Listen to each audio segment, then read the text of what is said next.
March 1962, the Pentagon, third floor. A windowless conference room that smelled of burnt coffee and cigarette ash. The fluorescent lights hummed like angry bees while five men in starched uniforms sat around a mahogany table that had seen better wars. At the head was General Emil Lemnitzer, chairman of the Joint Chiefs of Staff, a man whose face looked carved from granite and whose eyes had already decided Cuba needed to burn. Across from him sat the chiefs of the Army, Navy, Air Force, and Marines, plus a quiet civilian from the CIA nobody bothered to introduce. On the table lay a single folder stamped top secret, eyes only in red ink that still looked wet. Lemnitzer didn't bother with pleasantries. "Gentlemen," he said, voice flat as a court-martial, "the president won't move on Cuba unless the American people beg him to, so we give them something to beg about." He slid the folder forward.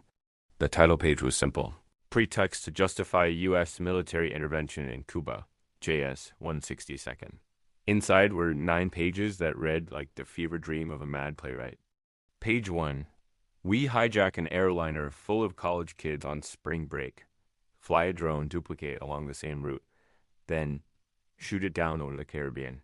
We hand the networks pre-written casualty lists and photos of sobbing mothers.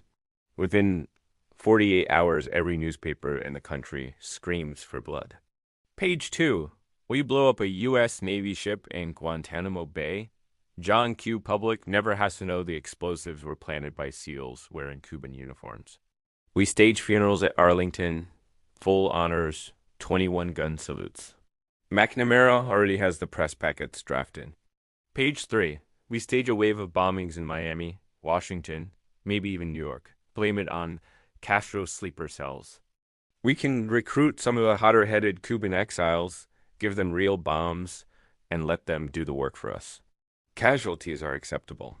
In fact, casualties are the point. The Air Force general raised an eyebrow. Real casualties. Lemnitzer didn't blink. Real tears on television, General. That's what moves Congress. The Marine leaned forward, almost smiling. There's a variant I like.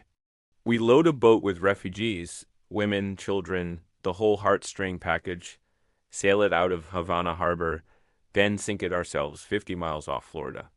Radio transmissions in Spanish, screaming for help before it goes under.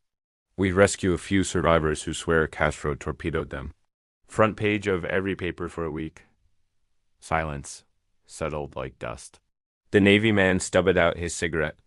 And if Kennedy asks questions, he won't, Lemnitzer said. Because we'll give him the same folder.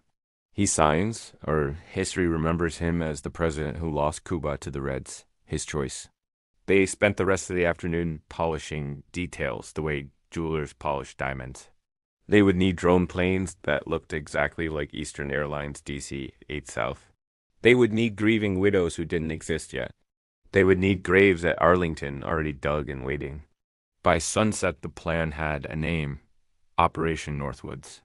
2 weeks later, the folder reached the White House in a locked briefcase, handcuffed to a colonel's wrist. Robert McNamara read it first, face unreadable, then carried it personally to the Oval Office. John F. Kennedy flipped through the pages slowly, the way a man turns the pages of an autopsy report for someone he once loved. When he looked up, his eyes were the color of winter oceans. "Bobby," he said quietly to his brother across the room, "tell the Joint Chiefs thank you for their creativity.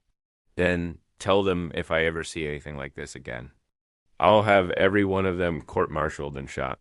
He scrawled a single word across the cover in black marker. Rejected, then he tossed the folder into the fireplace and watched the pages curl and blacken. Lemnitzer was gone from the Pentagon within weeks, exiled to a NATO desk in Europe where he could do no more harm. The operation was sealed, buried, forgotten by everyone except a handful of men who had dreamed it up.